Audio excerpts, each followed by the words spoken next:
Teacher, and welcome to Panorama 5, Lesson 2. Look at the picture. Can you see a snail? You can see the snail, a big snail. And you can see a worm. Can you see a worm? Right? It's a worm, like an earthworm.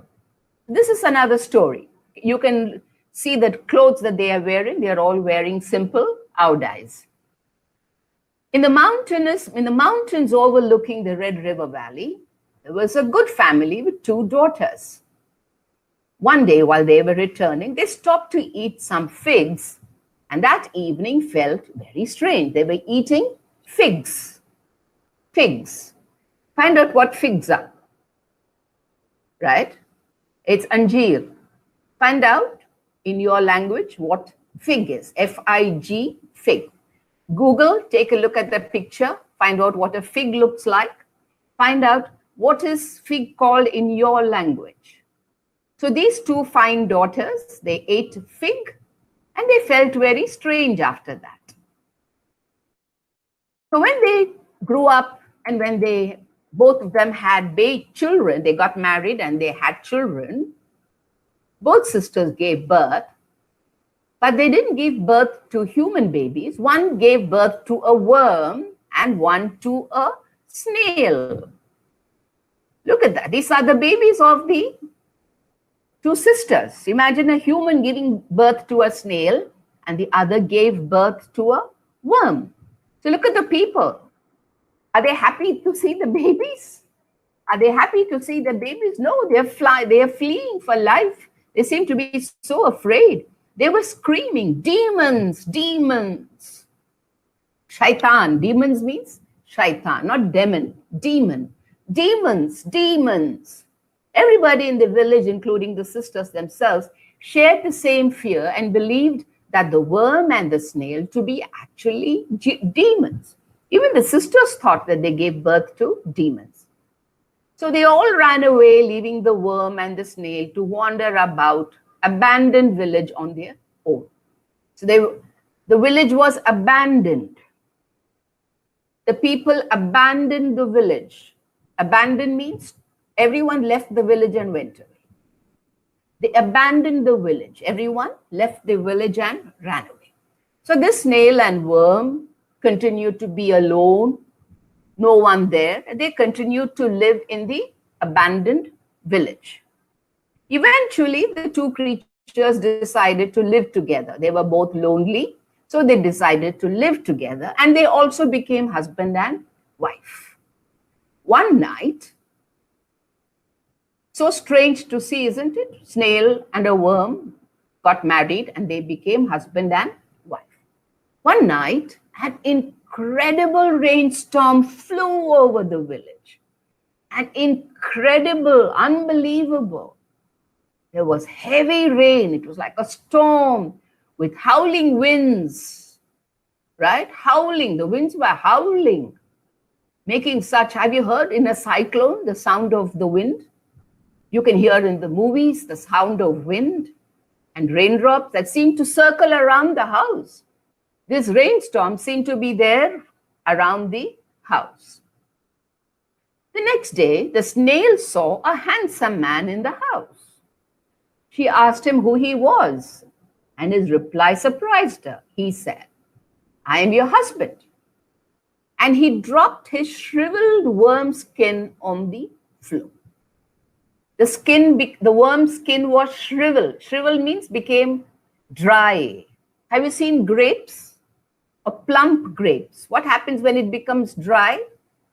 Have you seen a draksha, a raisin? So a grape is a full fruit. When it dries, its skin shrivels up. Shriveled is when the skin dries up. When you put your hand in water for a long time, you can see your skin shrivels up, right? Shrivel, look at the skin of a very, very old person. It's not like your skin. Your skin is smooth. The skin of old people is very, very shriveled. It becomes dry. So the worm said, "I am your husband," and he dropped his shriveled worm skin on the floor. So the worm became a man. And later that same day, the man saw a beautiful woman enter the courtyard.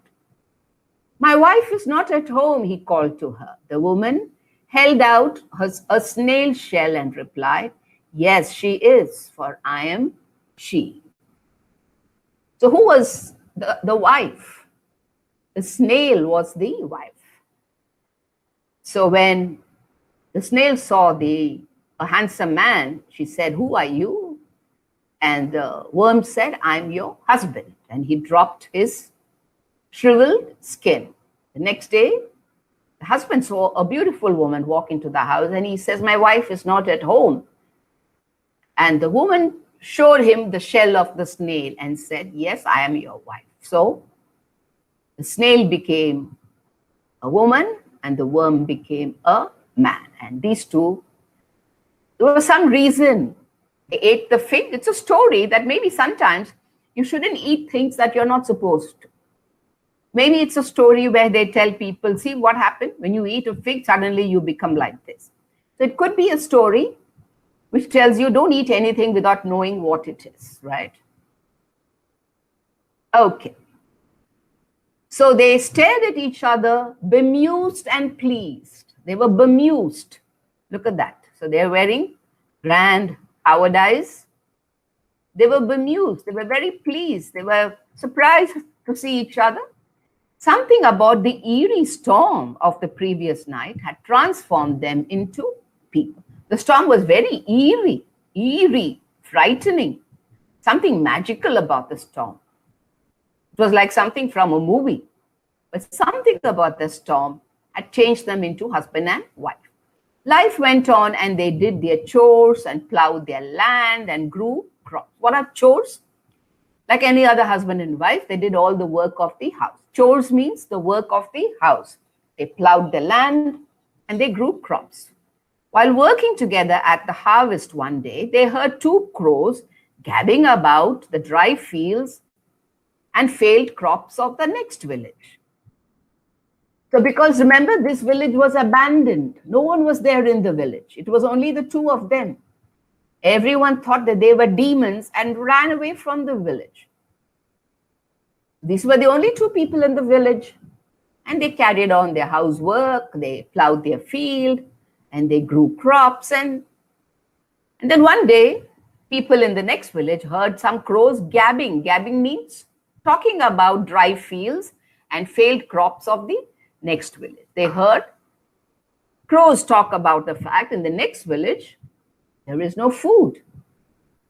The husband and wife decided to help these people and share their own abundance with them. They had abundance. What is abundance? They had a lot of food. Remember, it had rained.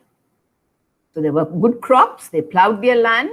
So they had a lot of food. They had an abundance of food. Abundant means a lot of food. And so they journeyed forth. Where did they go? They went to the village to share their food with the